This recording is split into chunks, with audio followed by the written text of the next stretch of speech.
Well, here in Nashville, we are so fortunate to have the talented Tracy Kornet deliver the evening news on the local NBC affiliate.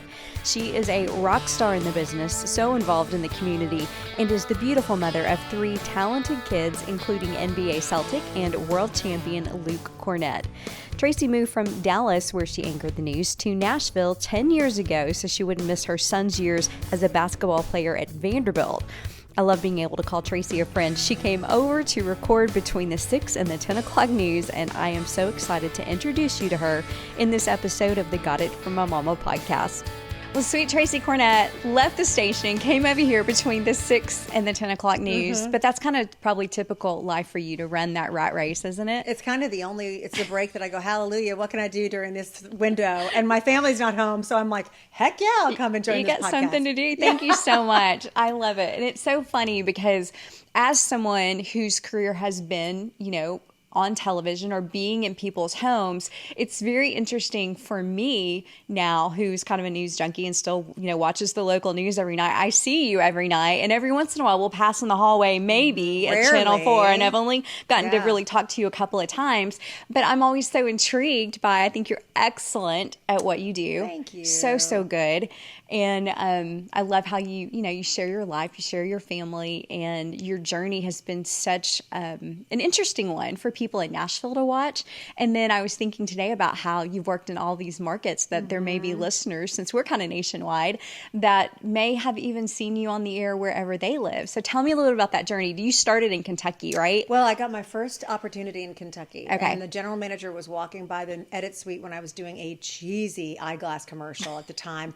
I was 6 months pregnant, and I was about to have my, I guess it was my second child at that point. My husband was still playing basketball, and I did this commercial for Kicks, and he called me out of the blue, and I talked to him at 7 months pregnant, and then right before I gave birth, and he offered me the morning anchor job. So you were not pursuing being an anchor or broadcasting? No, but it was always a passion. Writing was always my thing. I didn't even, I think I ended up majoring in communication at University of Kentucky, but I started at Vanderbilt in French and International Relations. I was going to ask you what you majored in at Vanderbilt. I just wanted to be an ambassador. I wanted to do something with foreign language or foreign service. I was so excited. Wow. But I did television as a hobby, and I just always tried to make money during college here in Nashville. So I did a bunch of things. I got to do an Amy Grant video that was like the love moment of my life, just to be able to help on that, because I was such a huge fangirl of hers as a young girl. So it was just amazing. I do remember watching, though, Channel 4 when I was in college as a freshman and sophomore. And I remember seeing Demetria Kalodimos, and it was a real honor to get to come and work at the same station that she I can't imagine. got to work at. So, just sitting at that seat. I remember that in the early days when I started so filling in and just thinking about the legends who have come through that station, really not just in Nashville, but respected in this country in broadcasting. And so it's just a special place to work and to be. But probably like you, once I got hired and got the opportunity, I remember driving there on my very first day, anchoring the morning news. I had zero experience other than my television and other, more commercial work, spokesperson, and time in Japan, and I seized every opportunity that possibly would come by my doorstep, or, at this point it was voicemail, or no, it was the whatever. What was it called? An answering machine. An answering machine with a little cartridge, right? Yeah, I mean, all the big stuff came through your answering machine. So anyway, I went from there, and then I went to, I was the opportunity of a lifetime to host and help launch the first morning magazine show in Phoenix, Arizona. And that was like market 11 at the moment. And they had found my stuff in Lexington, Kentucky, where after doing news, I launched a show there. So I was able to launch it in Phoenix, and then did the morning news there as well. Did both, then had an opportunity to move to Dallas and do the evening news there, where they were launching an evening show, the first primetime 2-hour newscast in primetime at night. And that was my big dream, like getting to that market in our world. You know how it is. I just wanted to kind of like hit that. That's market 5. And other than New York, LA, I couldn't move my family there. Dallas is a great place to raise your kids. Exactly. And it's all about what's right at that time in that window where your children are able to move or flex without creating major upheaval, but knowing it's for the best for everyone, How long were you in Dallas? I was there for 8 years and had re-signed another contract to stay there longer, but Luke had the opportunity to play basketball at Vanderbilt, and so they were so great. Corporate let me out of my contract, and I got to come here. I think that's so interesting that really it's Luke who brought you to Nashville, really, by his basketball career, the opportunity to play at Vanderbilt. And I mean, what a blessing that door opened for you to get to do what you love, fulfill your passion, and what fulfilled you as a woman to come here, be a news anchor, but still get to be in the bleachers on that court to watch your son, which probably brought you no greater joy. It's everything, don't you think? Oh, absolutely. And like you, empty nest for me. It practically destroyed me. Yeah. I was so sad. And all 3 of my kids played college sports. So the second they graduate high school, you're off moving them to their college. And they're just so young at that point, and they do all their summers, and then they do their year. And it's just like, wow, I wasn't ready to let go all of them so fast. Yeah. So that was a really hard thing to be sitting there for a year going, what are we doing? Our family's not here, and our kids aren't anywhere close. And my son's playing. I want to be there to watch him. Yeah, good for you. I love that. Y'all just picked up, moved here. You were able to kind of seamlessly move into the job. What show did you start anchoring? Was it the 4 maybe? I think I had like a half hour at 5. Then they added at 6:30, and then maybe I moved to the 4. Okay. It was just all I know is they keep adding, Tracy. You're like on every show at WSMV. Well, now I'm like, please, would you please take me off at least one? I can feel it in my body. I can feel it in my soul. It's just it's too much at this point. It really is. It's starting to physically hurt me. Yeah. I get it. When you're standing in high heels and working performing that long, it's a lot. Yeah. It's being on for so long. Yeah. I mean, what's the longest? No, I can't help myself. What's the longest amount of television you would do daily on a regular basis, or performing on a regular basis? Well, I would say that it was during events such as when there was breaking news or something where you're just kind of on the air constantly. It would have probably been. Well, I had the opportunity, I mean, you and I are so getting to know each other in this, but I had the opportunity as a reporter to cover the Oklahoma City bombing. And so the trial, there was a change of venue. It was in Denver, Colorado. And so those were my longest days of being in the courtroom at 8 a.m., being in court till it recessed at 4 p.m. Timothy McVeigh was on trial. And then I would go and do live hits for the station I worked for in Oklahoma City, but then I would stay up really late doing live hits through the like Newspath or whatever they were, the national things. Yeah, I was trying to think of the name of it. So basically, I can remember like Hawaii and California would basically want me to do a live shot custom for them. So for example, I'm in the field, I would say, well, Tracy and Marcus, I would customize and go live all over the country. And so those were late nights. So I loved it. And Did you have little kids at the time? No, I found out I was pregnant while I was covering that trial. And funny story, we have to keep it about you, but but funny story, I did not know I was pregnant. Went up there to cover, the biggest story of my career. Was so excited. And the way they determined who got to sit in the very small courtroom in Denver was a lottery drawing. And so our station got the lottery drawing, which put me in the courtroom every day. It was a big deal. I was from here to that camera to Timothy McVeigh. Wow. But about 2 weeks in, I started getting severe morning sickness. And once the judge hit the gavel, the day started, you couldn't leave the courtroom. The security was so high. So I had to opt out because I might have thrown up at any moment. And I sat in the room where they played the recording for all the reporters who didn't get drawn in the lottery. So anyway, that's just kind of the side story. Did everything change at that point, though? Did you end up changing? Were your goals, did they shift? Did your dreams shift? They didn't until I had that first baby. I bet you can identify with this. And I was planning to go back to work. I visited the daycares, did all the things. We didn't have any family where I was working in Oklahoma City at the time. My husband was a hospital administrator. And I'll never forget the news director calling me about a month into maternity leave and saying, hey, no pressure, but we just want to get a date on the calendar for when you're coming back, because it impacted everyone else who was having to fill in for me, either on the anchor desk or as a reporter. Absolutely. And so I burst into tears. And she goes, you're not coming back, are you? I was like, I don't know how to do this. So they allowed me to come back about 3 days a week as a reporter. I filled in and anchored when needed. Wow. And kind of found a balance there. And that's a basically lovely what I've done balance. the rest of my career. I have not worked full time. You were so blessed. You're blessed for multiple reasons, but because I think your spouse did have a job, probably with all the benefits. For sure. Yeah. To this day, it's what allows me to be able to do fun, creative things like this podcast. It's such a beautiful thing, and that's where I've had to stick it out, because my husband is a former basketball player. After his body gave out and he wasn't playing anymore, Right. I mean, what do you do? How do you really plan for security for your family? Yeah. And I just knew that was going to be my role. Mm-hmm. So he's been a wonderful caregiver, awesome dad. I'm so fortunate that all three of my kids got the height, and they naturally gravitated to Amazing. basketball. Were you an athlete?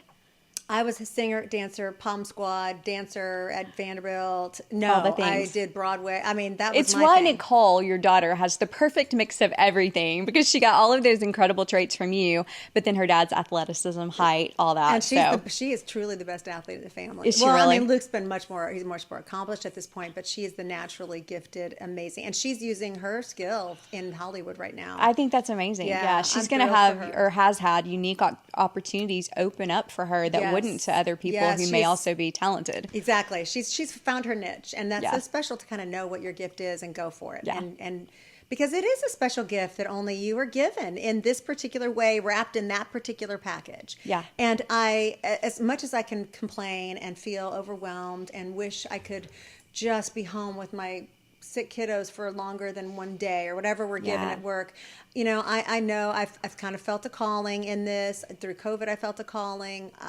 I've always felt that whatever the stories are that we're reporting on, it really can have individual impact in lives, and that feels great. I'm at the place now, though, since we are talking motherhood, the Yeah. way you describe how you felt going, oh gosh, I don't want to come back, is how now I see, like, my oldest son is he and his wife are about to have their first child in December. This will be my baby number 3. Your third grandchild. A fourth one's coming on the other side. Oh, my goodness. In March. So, but I'm looking at my very driven firstborn son having his first child. It's going to be a little girl. He's married to a doctor who's finishing her first year of residency. They love their jobs and careers. And so I'm feeling that I want to help them with their baby. Yeah. It's calling me. And so I am at that place of going, I want to be able to do some of those things I didn't get to do with my own kids. And I just want to be the go-to person. I want to be dependable, and Right. I want to serve and give my life in that way at this stage. Yeah. So I'm really wrestling with the timing of all that right now. Oh, for sure. Yeah. I mean, and figuring out, you don't want to have to say, oh, if I can get the days off, I'll help my child take care of my grandchild, those kind of things. Because I know how much work meant to me, and I want to be able to do that for my kids. Right. Yeah. Did your mom, was she able to play that role for you? No. In fact, my mother had my youngest sibling was born when I was a freshman at Vanderbilt. Mm-hmm. So I'm 17 years older than my little sister. Wow. So when I ended up having a kid within 4 years of that, so I had a 4-year-old and my mother had a baby. And so my we would goodness. go places. And so my mom had to take care of her. I took care of mine, and I didn't really have a grandmother person in my life. She was too busy being a mother. Yeah. And her Wow. personalities are just different. So Yeah. it's I funny. get it. I get it for sure. You're not a grandma yet? No. Except I call myself Lala. Is that what it is? Yes, Lala? because I cannot handle. I love it. I know. We talk about that all the time. What are our grandparent names going to be? You had the best reason ever for dropping out of college, though. You took like the ultimate gap year, right? Dude, thanks for, you're good at doing your research. I did. I mean, it was too exciting to say no. Kind of like your son. You got to go for it. When opportunities present themselves, you have to go for it. And so that's kind of how my life has been. It's like, okay, what's this little stepping stone? Okay, let's go through this garden. And you could never plan something out, right? I mean, too many twists and turns. Until you get the corporate job, and then you've got to figure it out, because I had other people I'm responsible for. But no, that was just to quickly share. I was on Christmas break when a friend of mine walked into my kitchen. Her brother had just come back from Japan and said, Tracy, there are there are singers and dancers at Tokyo Disneyland who are American. You need to audition for this, you know. And so since I grew up in Tampa, I was able to call Orlando the next day and say, when are your auditions for Tokyo Disneyland? And they said, tomorrow. Be ready, 16 measures of music, put on your dancing shoes, come on out. And it was a huge cattle call. And by the end of the day, it just got down to like maybe 20 of us. And then they called me forward and said, would you like to be Cinderella? So you had no intention. You were just going to finish at Vanderbilt, do the whole thing, right? I mean, how far along were you? Just a freshman? I was second. It was my first semester of my sophomore year. Okay. And I will say that by that semester, I was like, okay, I got things to do. I got goals to meet. I mean, it was weird. I felt a real itch. Like, do I really want to be in college for these years right now? There's so the much performer, I want to do. the creative in you, all those and you things. have to be young to really hit those windows. And I was very aware of it. And did you recently go back and finish a degree? I did. I went back and got my MBA. I finished it 2 years ago. I was just feeling like my brain was going. Now I'm realizing most of it was probably menopause. That was making me feel so loopy. I'm like, I got to get this brain sharper. So I did. I signed up. I was like, what can I do? How can I get another degree? I've got to do something in graduate work. And I said, I know nothing about the whole business world. And if I'm going to be able to launch anything of my own, I need to learn how to speak that language. I need to understand it. I was kind of money averse. I was always kind of raised to think that, you know, the whole money is the root of all evil. I didn't appreciate the marketplace. I didn't appreciate money for what it is, even though I had it. It's very strange. Yeah. But I kind of felt it was always bad. And so I was able to, it reshifted my thinking in every way. Now I see it as just a wonderful tool. I see it, it's almost like I've been released from not spending and saving everything, and just kind of flows, and I just have a different perspective. And I cannot believe you went back to school and got an MBA at our age. Have you ever thought about doing that? No, I didn't love school. I didn't love. I loved it. I wanted to be up there at the top, and that was a big goal of mine. I like the social part. I was a good student. I was definitely a rule follower and all the things, but no, higher education is not something other than I got my degree from the University of Tennessee, studied broadcasting, knew I wanted to go into television, like all of those things. But no, now see, it's really hard for me to not go, how did you get your first job? At least tell me that. I know this, I can't help it. I want to know all about you. Raised in Chattanooga, Tennessee. Okay. But when I was 12 years old, I wrote a letter to the NBC affiliate in Chattanooga because they were holding a contest for the first junior weather girl to come on and do the weather with the main weather person. So it'd be like getting to go be on TV with Lisa Spencer. Mm-hmm. And so I read a letter about why I wanted to do it, and I was not selected, but the girl who was selected wasn't available on the day they were going to record. No way! So you got it. Yeah, so they called me and said, could you come tomorrow? And I said, sure. And so my dad drove me over to the station, and I walked in that newsroom. I got to shadow and see what everybody did. I got to be on the green screen, point to all the, the weather things. And I was like, this is what I want to do. Never strayed, never changed my mind. Did you feel a natural fit there? Was it comfortable? Yeah. It lit you up?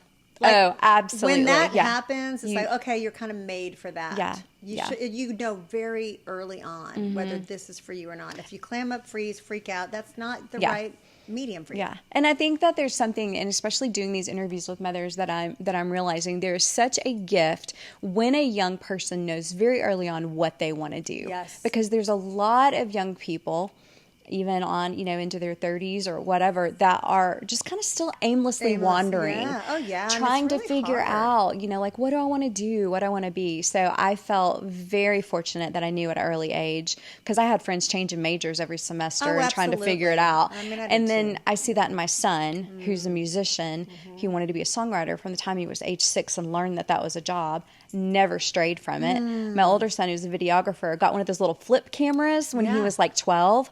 And was like, I want to be a videographer. I want to be a film director. That's what he does. So there's so much blessing in. Yes, there is. And I love these conversations with moms who are like, well, we saw this gift in Luke Kornet when he was this age. And of course, he had the gift of height and all the things, but coordination to go with it. And you helped encourage him. You want to be in the NBA? You can do it. I know that has to be a part of your story, because kids don't achieve dreams without these cheerleaders behind them. Don't you think, what though? I feel like it. I used to always see these other moms with all my friends, and they would be there at the in the back doing the hair and makeup, and my mom was never there, or they were out there cheering them on, or they were setting this bar high. And I did not have that influence in my life. It came from within, and I just had to make it. And I've always said, when I have children, I'm going to make sure that I'm setting that up, like I'm encouraging that. Yeah. And there will be times when I fear that I encouraged it too much, that maybe they felt some pressure from it, when no, I just wanted to be that cheerleader. And I always wondered, I think I'll beat myself up. What if I didn't do enough? What if my son needed to be so perfect? Did that come from me? I have conversations with him now because I'm so concerned. Like, please accept if I did anything wrong, just know I didn't mean anything wrong by it. Oh, you have 3 incredible kids though that have, had goals and hit dreams and done really cool things. I mean, they're all out there living life. You do have to dream big. I took my daughter I've taken her to New York City since she was 8 every year. And I'd walk in Times Square and say, Coley, look up there. What would you want to be up there for at the big billboards? Yeah. How do you see yourself? I was really emphatic about it, especially as the only girl in the family. I wanted her to dream big. To dream big, yeah. And she thinks of it all the time. I know it really kind of guides her way. But that's not to say it's not easy. She's been living with her brother in the basement in Boston for the last year. And she's had highs and lows, right? There are hard times. She's been in movies, she's done the things, but then there's a lot of next thing spaces. you know, you're in the basement. Yeah, it happens. There's dead spaces in between. Her furniture is on the way to your house right now because she's in between, her right? Furniture, which consists of a surfboard and a lot of trophies. Yeah, there you go. You're happy to store it, I'm sure. Somebody said you're not truly an empty nester until your kids' stuff is out of the basement. Yeah. Which then I'm probably not, and you're not either. So the closets are slowly being purged, and now I've got a whole new arsenal of things coming in. Yeah. When you look at motherhood, what are some of the other things that you look back on and you think, I'm proud of the way I did that? Or, how would you describe even your parenting style? Were you tough? Were you a stickler for rules? Were you... Gosh, I could have been firmer, I think, but I was firm about the things I needed to be firm about. My husband is a coach, right? He is a former player. He is so much... he's a loud talker. He's an imposing figure. He's extremely strict. So I did not want those kids to have to live like that all the time. Did you get to be the fun mom? Super loosey-goosey. Ah. But they knew they were always so... I didn't have to do much except, when it comes to homework and did all the academic things, there's just no excuse for not doing well in school. And so that part was very easy. And even cleaning rooms, I saw how hard they worked. And I just couldn't stand to have this filthy, messy room like of my son in high school. And I would just go in the middle of the night and organize his closet and go, ugh. But I'd rather be the one who does that than scream and yell at him to clean his room when he's doing all the important things. He's doing all the important things right. Yeah. I and I always looked at it as your kids probably were too, but my boys were so busy, and I loved that they wanted to be involved in all these different activities and teams and sports and all the different things, that if I could help them have, take the load off of, but there were times, my biggest thing that I can remember was I would do the laundry, fold the laundry, but you have to put away your laundry, and then it would sit there, and it would sit there. It sat there and then house. I would take the laundry and I would fold stacks on the bed and be like, here's your pants, here's your shorts, here's your underwear. You have to put it away from here. And then it'd sit there. They'd literally squeeze into the bed with the side of the folded laundry on there and just, still wouldn't get put away. And I definitely wouldn't have described myself as strict, but there were times where I'm like, okay, I'm doing this because it's something I can do. Yes, that's how I feel. I'm just not going to be the driver of those things that I don't think rank in the top 5 to 10, numbers of importance, especially as they got so busy in high school. And I don't have any regrets about any of that, because they're all good spouses, and their wives and husbands are going to whip them into shape in ways that I'm that sure. I didn't. That's kind of one of the nice things. You're in charge of that now. Yeah, exactly. What has it been like to watch your boys become dads? Well, it's precious. It's odd that my youngest is the one who had. It's not odd. It happens. The youngest is the one who's had the babies first, and he's just great, and he's embraced such the role of a provider and all of that. But they're still little. One's 3, one's 1.5. Okay, ladies, can we talk about the Barefaced toning pads? They are my very favorite product of the Barefaced skincare line. I use them morning and night to brighten and tighten my skin, unclog pores, and boost the effects of the other Barefaced products I use. These skin smoothing pads are packed with acids, antioxidants, and hydrating ingredients to tackle dullness, rough texture, and breakouts. A lot of my friends also purchase these for their teenagers who deal with breakouts. You can use our code MAMA15 at checkout and you will receive 15% off your first purchase of toning pads or any of the other results-driven medical-grade skincare products offered at barefaced.com. I love hearing from those of you who have tried and love the Coat Defense Daily Preventative Powder that we use on Tucker, our golden retriever. There is nothing like this product in the stores, and let me tell you, it works. It truly is a game changer when it comes to keeping his coat clean and fresh. This powder acts as a dry shampoo on Tucker, and it repels dirt and eliminates odor. He stays cleaner and fresher, and I'm a happier dog mom thanks to Coat Defense. Try it out and let me know what you think. You can visit coatdefense.com and receive 15% off your purchase with the code MAMA15. Tell me a little bit about the NBA journey. What in the world has that been like for your family, and even just what that was like going through that with Luke? It was so different than compared to like my husband's NBA journey, and I now understand it so differently. But it's almost been normal though at the same time because they've played. The stakes keep getting higher, right? And so with Luke, the hardest part for me was getting through Vanderbilt, 4 years of Vanderbilt, and the injuries. You just don't know if they're ever going to come out of it. You don't know if they're going to make it to their dream. Yeah. And then draft night, I cannot tell you how hard that was. What was that like? Draft night, I knew, there was a chance that Luke wasn't going to get drafted. It was a pretty high chance. I mean, that's just kind of the way it is. You don't know. There's a million great players, and he was a very late developer and a skinny kid that he's just the way it is. So, we had people over, and I'm thinking, don't come over. They're only going to there's only 2 rounds in the NBA. That's not that many kids. There's a big chance he's not going to get drafted. And everybody comes over. Was he with you, or was he? Yes. Okay. We all are there, and then and you're just waiting, and they just keep going, and there's no Luke Kornet mentioned. And I went to bed. I went to the bed. I took to the bed. You sound like comedian Leah Morgan. I love her. I took too. to the bed during the second round, and I closed the door. And I said, I cannot take it anymore. And I did not know what happened until the next morning. And I got up and I went out to the island, and Luke's wife was or fiance, maybe they were married. I can't remember. Was at my island, and she goes, Mrs. Kornet, do you know what happened? And I'm like, no, something happened. Like, he actually has a job. And she said, yeah, New York, the Knicks called right after the deadline, and then so-and-so called, and then so-and-so called. And you missed all of that? Well, all the phone starts ringing after the actual NBA draft ends, and all these deals are being made in the background. And so, long story short, he ends up getting something. He was the very first person to ever sign something called a two-way player, where you're owned by the Knicks, but you go to their, we call it the baby team, the baby Knicks. Okay. And it's up in Westchester, and it's almost like a developmental. So kind of like double-A ball before you make it to that. Okay. But you're signed, and you play a certain number of games with and then the better you do on that team, they call you up, and sure enough, injury, blah blah blah blah. I get my call, Mom, I'm pulled up to the Knicks, so I'm gonna play in my first game in Toronto. And so Frank and I booked tickets, and we went up there, and we got to be there when he got in. Were you supposed to be on the anchor desk? NBA game. Yeah, and it was during sweeps. Oh. I was scared to ask, and my news director said, absolutely, you go. And so I was really grateful. We were up there, and not only does he get in and play his first NBA game, but he gets something called the triple-double. He just played so well, and the whole section of Toronto saw Mom on the back. Yeah. And they're like, you're his mom? He's killing it. And then they all started cheering for us, and it ended up to be just the most amazing first game ever. And then he got his first start a little after that, and then you just kind of get used to it. But then you get through an injury, and you pray, oh gosh, please, can you recover from this? And now he's going to start his 8th year in the NBA.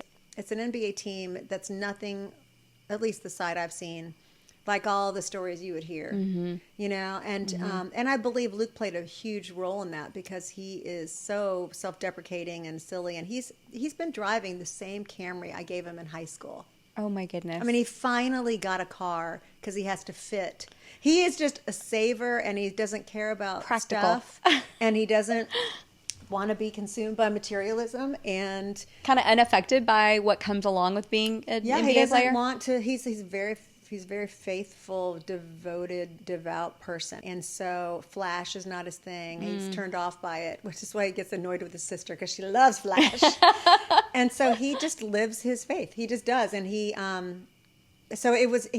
I think he's on that team for a reason, because he helps provide a balance and a perspective and deep conversations with his teammates, and he's able to lead in a different way. Sure enough, they made it, and he got to contribute in really unique ways, of course, on the court, and I'm really proud of him. And watching his confidence grow when you're on the number one team in the world, unbelievable, is incredible pressure. And so how he has handled it is really lovely to see. Some of the things that you hear from your mom listeners, or viewers in this case, I mean, what are their biggest things that resonate? Because it helps me be a better human and a better woman and a better news anchor. Right. What do you hear are the recurring themes? Well, like you, I learn something every time. It doesn't matter who I'm talking to, but it's so interesting, the things that I have learned from moms and finding these commonalities. And I think that there's just a great appreciation, especially for younger moms, that really like to hear us talk so positively about what this stage is like. Because I remember being, having young kids and being just sad when I would think about getting to this point, when they are doing their own thing and making their own decisions and having an empty nest, because I loved mothering my young children. So did I. And, really found my identity in that, maybe even too much. I'm willing to admit, that it made the whole empty nest thing has made it difficult. Having relationships with adult children is a whole different level that I didn't know to look forward to. And so I really love to talk about that so that people hear and know. I think that is so important. It's so hopeful, because I wanted to have 16 kids. Like, I Really? wanted to keep having them. And I had a couple miscarriages in between and then after, and I was just so sad because I love my children, have loved motherhood so much. I've loved the balance of being able to have my career and an incredible husband who is so good at feeding them a million meals a day. And some of the drudgery that is so hard. Right. And can get you, you can really lose sight of when you're stuck in it, right? During the hard times. But they're so fun, and there's nothing more fun. And it changed my life in all the most wonderful ways to not care about yourself. Yeah. And just watching them flourish. And they're just a ball to be around. Like, my daughter is truly, if I weren't her mom and aware that I'm always her mom, she would be my best friend. Y'all are like twins. You can't deny it. But we're so different, and I always have to do the right thing because she is my daughter still. So I can't let loose. She does not like seeing me dancing with friends, and she does not like. She wants to put me in her box as you're my mother, and I still want to only see you this way, even though we laugh our heads off. So, but no, that the hope is when you have a good relationship with your kids, which is why I just pray I never would want to be cut out. It would be so devastating. Oh, I know. I love every single version, and they keep coming back, and they go to college and they keep coming back. Now they're 30 and she's still coming back. She's still on the way home. I mean, I think she's going to be married here in a couple of months. Yeah. So I'm kind of busy, very surreptitiously planning a wedding. Oh. But so that's exciting. But I can't wait to be her mom as a young married person, and then her having children. And she just saw the joy. We had so much fun as a family. Right. Yeah. It's the family stuff of it's kind of funny. Last night we ran and grabbed Mexican at just like the little place over here in Brentwood. And we ran into one of our favorite families, friends. One of the sons is best friends with my other son. And we just are very tight with this family, but they were all there, the grandmother, the aunt, all of them. And I was just so jealous. I'm like, well, I want to have family supper at the Mexican restaurant. Yes, everybody's and I want an intergenerational household. Yes. I swear. Me too. I need that to become a thing before I'm too old to where it's like, not unusual if I end up having to go live with my kids. Girl, I think it's going to happen. Really? I think it's happening. It is anyway in other countries. It's so expensive.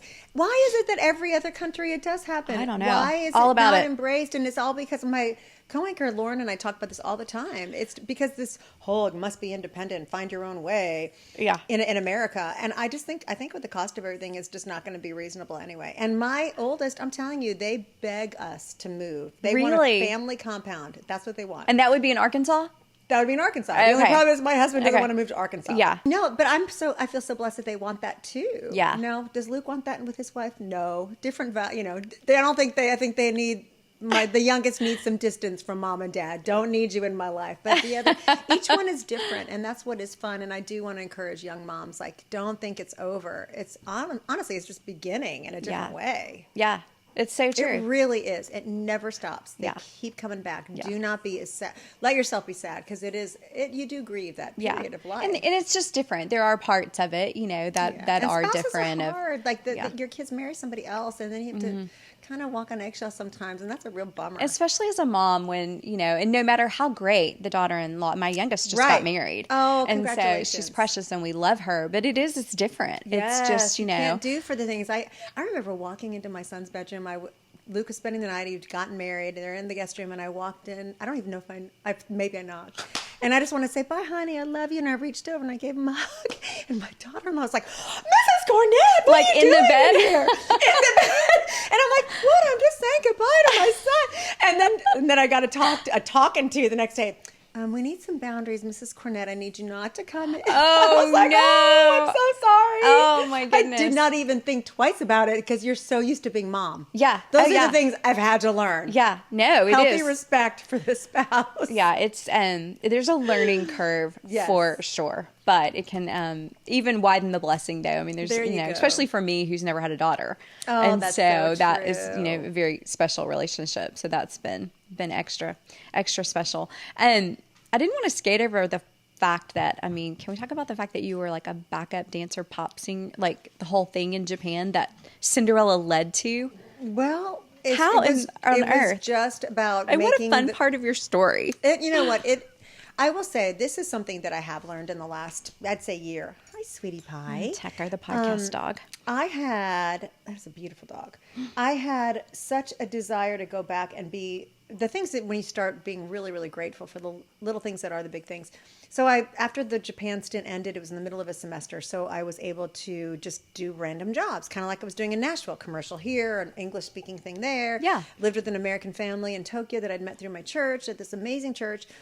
And I got this gig, and I end up touring with her at these humongous auditoriums. She's the biggest pop star in the land. Like, to where when Michael Jackson came through on his Bad tour, we took out Michael and his band and everybody.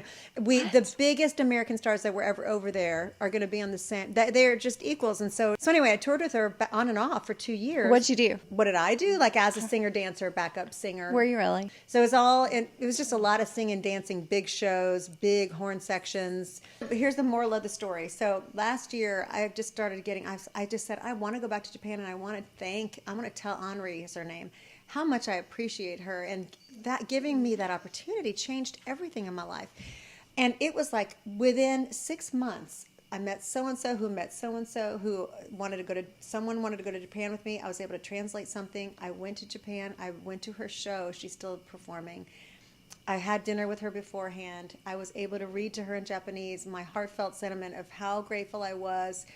We as women, I got to see my old bandmates. I wept, we sang, we danced all last fall in Kyoto and in Tokyo. First time back in Japan after all these years. And you took your daughter, didn't you? And I brought my daughter, yes. Oh, my and goodness. she got to see it and witness it. And it was just a really cool full circle moment. And it made me realize that it's like life is so short. And if there's anything left unsaid, or thanks you need to give people, I'm just so aware of how short life is. Yeah. I want to seize every moment in our health when we can go do something like that. That's really special. And expressing that and bringing it full circle again is just, wow. It's like I've had a second chance at so many things, and a lot of them is a second chance of being a kid with my own children. It's why I've loved motherhood so much. Like getting a second chance at childhood in so many ways, or completing things that were missing in our lives. In my case, it was the friendship that I didn't really have with my mom, and then she got sick really, really young. And she got Parkinson's at 51 and was dead by 60. And so I'm just really grateful for every day. And the friendship I get to have with my daughter is like completing in me such a deep need. And to be there for those kids in the way that,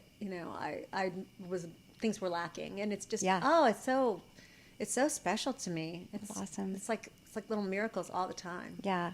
There's something built into you, though, that you take risks. You're marking these things off a bucket list, going back and getting a degree, saying like, I don't want to miss this opportunity to go to Japan. What is that in you that... It probably comes from an unhealthy place. You know, it probably, thank you for even taking note of that. But I was not very protected as a kid. And I think that I took risks that most kids would not do or want to do, or their parents would go, what the heck? I remember when my parents got divorced, I still remember the where I was standing, what I witnessed, how I saw my mom react, how I saw my brother sobbing on her back at the end of the bed, how I saw my dad standing over there by himself, and me saying, I am in charge now, Tracy. You're in charge. This is your life, and you've got to take care of all these people. You're an adult, and it's time to move forward. And then when my daughter was 10 and I saw how young that is and how precious that little face is at 10, I had to go to counseling because it was like, whoa, I was only 10. Yeah. And I've felt that sense of independence, and I got to go out there and make something of myself. And so that's the unhealthy part, you know? Yeah.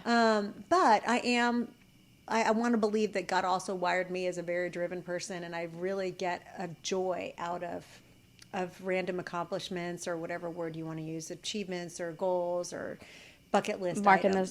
Stuff off. Yeah. You know, and I don't want to waste any time. And that's the other thing that happens when you have a parent die young. You're like, okay, I don't know how much longer I'm going to have on this earth, so I've got to make it happen. And in our business, it's the perfect business for people who have to make things happen and turn on a dime. And I mean, the stories that I would set up in the shows and all that stuff, you have to get it done as a producer. Yeah. You have to turn your story by airtime that night. Yeah. And you figure out a way, come hell or high water, to make things happen. And that is how I'm wired. Yeah, that's so true, though. Yeah, And that's a great correlation. There's a way. Yeah. Oh, it's like the perfect. It's been the perfect career from my personality. Yeah, mine too. And especially that aspect of, you know, being a reporter, of going out, covering the story, doing, you know, the best you can do, your job, and then you walk away from it. And the next day, it's like, it almost is like the correlation of, okay, his mercies are new every day. Fresh day, fresh start, fresh story, for the most part. I mean, sometimes you're on things that kept you on there longer than you probably wanted to be. But that was always a positive of doing the career that I chose. I liked something new every day. I do see you, though, when you're filling in on, like, Today in Nashville. That show is such a different animal. And when you're in charge of creating that show every day, like, I just know that during those years of my life, I was so thrilled to do it, but I was ready to say, okay, I am good not planning out all of these segments and all of these shows. And I took it home every day. Yeah. So I was ready to close that up, and then news was... That's the fresh, everyday news cycle. How would you have described yourself, though, or even now, would you more leaning toward lifestyle, being a storyteller, or did you always love the hard news? I never really loved the hard news. I'm the same way. I never really loved it. And I was happy that I could do it, and I was very grateful that what happened to me was that 9/11 hit on our 1-year anniversary of my show out in Phoenix. Our main anchor was out of the building, and I said, you guys, I was doing this back in Kentucky. I will help. And I went straight to the set and did that breaking news for the first week till our main anchor got back. Wow. And then I realized the news will not go away. And that is when people are starving for, like, give us some information, what is happening, the world's shutting down. And I realized there's a real joy in providing peace through the tumult of some of these really scary situations. And I found it meaningful in a totally different way. Yeah. Bringing a stability to people that they were looking for in the midst of chaos of whatever story being reported. Information like that. So it was helpful. Thinking about motherhood, that was something that definitely changed for me as a reporter. I didn't mind the lead story. I loved being on the front steps of the courthouse doing the live shot. And when I became a mother, it was very hard for me. I cried a lot. And I didn't need to be on the set for those because they hurt too bad. They impact you in a whole different way. It's almost like this layer gets peeled back when you become a mother. Yes. That is more sensitive to things that weren't before. And that's when my desire, I would notice, I'd sit in a morning news meeting, you know, that's usually how it starts in a newsroom. There's a morning news meeting, and then you disperse the stories, who's doing what, and then you bring it all back. And 3 or 4 o'clock, it all gets put together in the order of the show. And I found myself, I just quit fighting for the lead story. I didn't care. I just wanted to tell a good story. I wanted the story about the 100-year-old man who still cuts hair at the barbershop. I wanted, like the kicker, we used to call them, to end the newscast. And people like poo-poo it. Oh, the fluff. And I thought, well, I'm good. I was good with fluff. I'm really good years. with fluff. Fluff is my strong point. Yeah, but we need it. You need it, and it's a neat gift to be able to share those. Like Steve Hartman on CBS, that CBS Sunday Morning is the best storyteller. The best storyteller and ever. And that touches you. And I wanted to touch people, but I also. Here at Channel 4 a couple of years ago, not even I'd say a couple of months ago, we had an edict for a good year and a half. No more light things. It's got to be safety and security. And it wasn't until just a few months ago when I said, this emphasis on the dark in the world, it was right before Olympics. I said, it is killing me. It is starting to create physical pains in me. It is depressing me to no end. I cannot read about beheadings. I cannot read about this from around the world that has nothing to do with my community. This is not good for my sanity. And I was able to send a couple of viewer emails that came in along the same way to my GM. And right before the Olympics, the boss said, okay, here's the deal. I've felt that way for a long time too. Nobody wants this depressing news, and we're going to put the Olympics on our air, and people do not want to go from the highs of these gold medals to the horrific lead stories that we're starting with. And our news shifted from the start of the Olympics just this past summer, and now there is a new emphasis on balance and not putting every accident, every stabbing, it's a concerted effort, and we as anchors now are allowed to tell our joyful, positive, uplifting stories. That makes me so happy, and thank you for fighting for that. I mean, I think on behalf of Nashville viewers, just fighting for you're welcome. A little bit of positivity, but it does mess with your psyche. Oh, it night does. after night of stories that are hard to even listen to or watch, and I personally don't think it's great for Nashville when every lead story is about another shooting in another part of town or whatever. Good. People need to know about all of the incredibly interesting stories and people and the things that are here. And there's so much good being done in our world, and so many. And you can see how it is infectious and it's contagious when you start doing good for others and you see that as your norm. It helps change your mind, and you're going to do the same. You know, that's the way to change our world. For sure. I loved every minute of this conversation. We could talk for like 2 more hours and still not hit all the things, but somebody has a 10 o'clock newscast to get back to. So, but thank you for fitting me into your day for having me. Thank you for getting to talk about a really special topic of motherhood and all the things and career. And I just have a lot of respect for you. I think you're just so good at what you do. Thank you. And I know it always means more when it's someone telling you that has done it, Maybe not as well, but has done it. Please, so you're exceptional. And thank you for putting goodness into this world. Oh, thank you. Thank you. I love telling these stories. Thank you so much to Tracy for her time coming over, sharing a great conversation about motherhood. And of course to each of you as well, just for supporting the podcast. If you haven't already, please subscribe to the podcast wherever you are listening, and be sure to join our insider newsletter. You can join that email list by visiting our website, www.gotitfrommymomma.tv. See you next time.